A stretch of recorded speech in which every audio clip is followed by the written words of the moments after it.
Jai Mahamaya ki Jai, Bole Baba ki Jai. So in our last discourse, we heard about the enmity between Vishvakarma, the architect of the gods, and Lord Indra.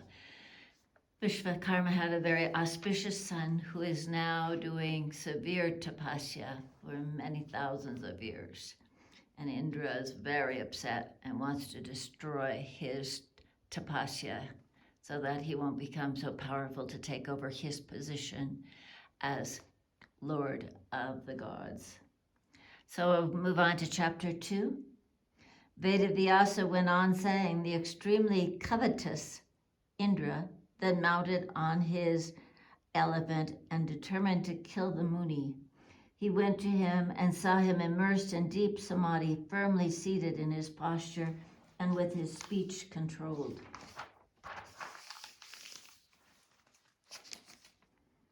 At that time, a halo of light emanated from his body, and he looked like a second sun in a blazing fire. Indra became very sad and dejected when he saw that. Indra then thought within himself, oh, can I slay this Muni free from any vicious inclinations and endowed with the power of tapas, blazing like the fire? This is quite against the Dharma. But alas, he wants to usurp my position. How can I then neglect such an enemy? Thus cogitating, Indra hurled at the Muni his swift-going, infallible thunderbolt. The Muni remaining engaged in his penance and shining like the sun and moon. The ascetic struck thus, fell on the ground and died, like a mountain peak struck by thunder, falling on the ground and presenting a wondrous sight. Indra became very glad when he killed the Muni, but the other Munis then cried aloud, oh, we are killed. Alas, what a crime has Indra committed today? Oh, the vicious Indra has this jewel amongst the Munis without any offense has killed him. Let then this sinner reap the fruits of this sinful act without any delay. Indra then went back soon to his own abode. On the other hand, the high-souled Muni, though killed, as it were, lying by the luster of his own body, Indra then seeing him laying like a living man, thought that the Muni might get alive and so become very sad. While he was thus arguing in his mind, he saw before him a woodcutter named Taxa and began to speak to him for his own selfish ends thus. O Taxa, cut all the heads of this Muni, cut off all the heads of this Muni and keep my word. This highly lustrous Muni is looking as if very alive. Therefore, if you sever his heads, he cannot be alive. Taxa then cursed him and spoke thus. O king of the Devas, the neck of the Muni is very big and therefore cannot be severed. My axe is not at all fit for this work. Especially, I can not do such a blamable act. Thou have done very heinous crime, quite against the law of the good persons. I fear sin. I will not be able to cut the heads of a dead man. This Muni is lying dead. What use is there in severing his head again? The killer of the demon Paka, why do you fear in this? Indra said, oh, Taxa, this Muni is my dire enemy. Life seems to be still lingering in his body. His body is still lustrous. I fear if the Muni be alive again. Taxa said, do you not feel shame in doing this heinous crime when you know everything? Do you not fear God for the crime of killing a Brahmin?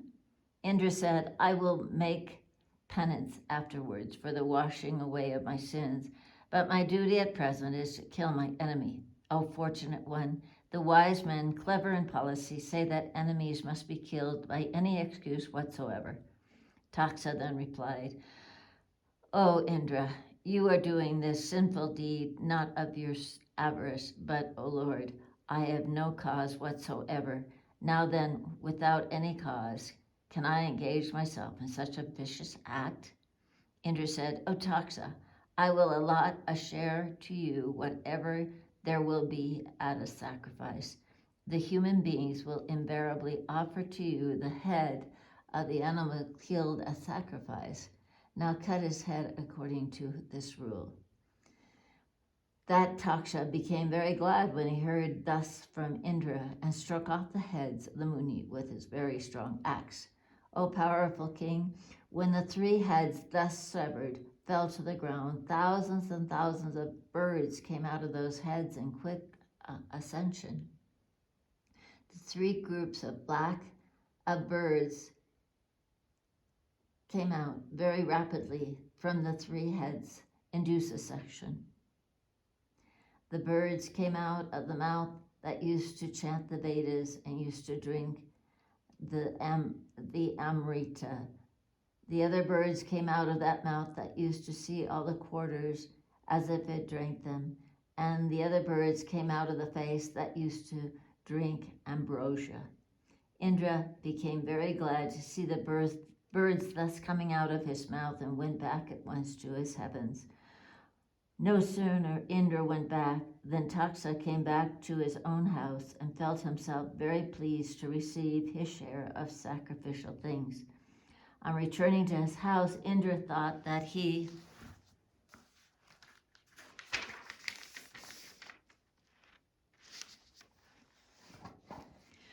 had done his duty in slaying his powerful enemy.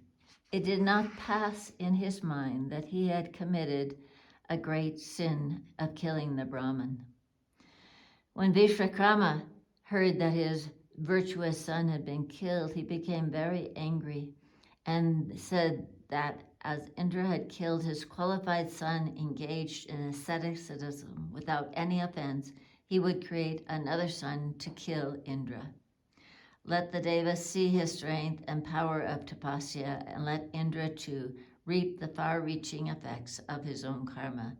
Thus saying, Vishvakarma, distressed with anger, offered oblations in the sacrificial fire, reciting mantras from the Vedas with the object of producing a son. When the fire ceremony was performed for 8 nights consecutively, a man quickly came out of the burning fire as if he was incarnate of fire himself. Seeing the lustrous sun before him come out of the fire and endowed with power and energy, Vishvakarma said, "O Indra's enemy, grow my power of asceticism." When Vishvakarma spoke these words, burning with anger, that brilliant fiery sun began to grow, towering high above the heavens. Within a moment, that man looked a second god of death, and appeared like a mountain and shone like this god himself. Then he spoke to his father, Vishvakarma, who was very distressed. "O father, put my name. Pray, what use can I be to you? Why do you look so aggrieved and anxious? Please explain to me all the causes." "I make a vow today that I will remove the cause of your sorrow, father. Of what avail is there of having a son when he is not able to remove the sorrows of his father? O father, shall I drink the ocean or crumble the mountains to dust, or shall I obstruct the passage of the rising sun, or shall I kill Indra, Yama, or the other host of devas, or shall I root out the earth and throw it with all beings into the ocean?" O king, hearing thus the sweet words of his son, Vishvakarma gladly told his mountain-like son, "O son, you are now capable to save me from trouble. Hence you are named Vrita. O highly fortunate one, your brother was a great ascetic. His 3 faces were all very strong. He was thoroughly conversant with the Vedas and well-versed in all the other knowledges. He remained always engaged in practicing asceticism, surprising to the 3 worlds. Indra killed my qualified son with his thunderbolt.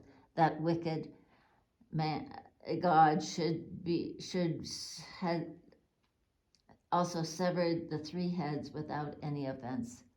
Therefore, O best of beings, Kill that vicious, shameless, deceitful, wicked Indra, guilty of the sin of killing a Brahmin.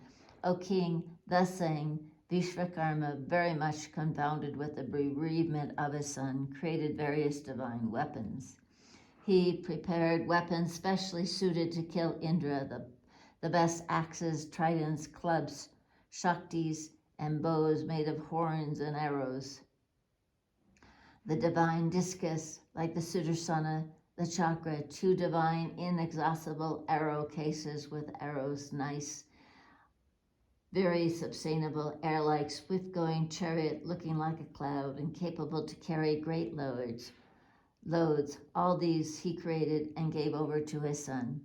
O king, Vishvakarma, the best of the architects, excited by anger, made ready all the equipments necessary for war and gave them to his son, Vritra, and sent him to kill Indra.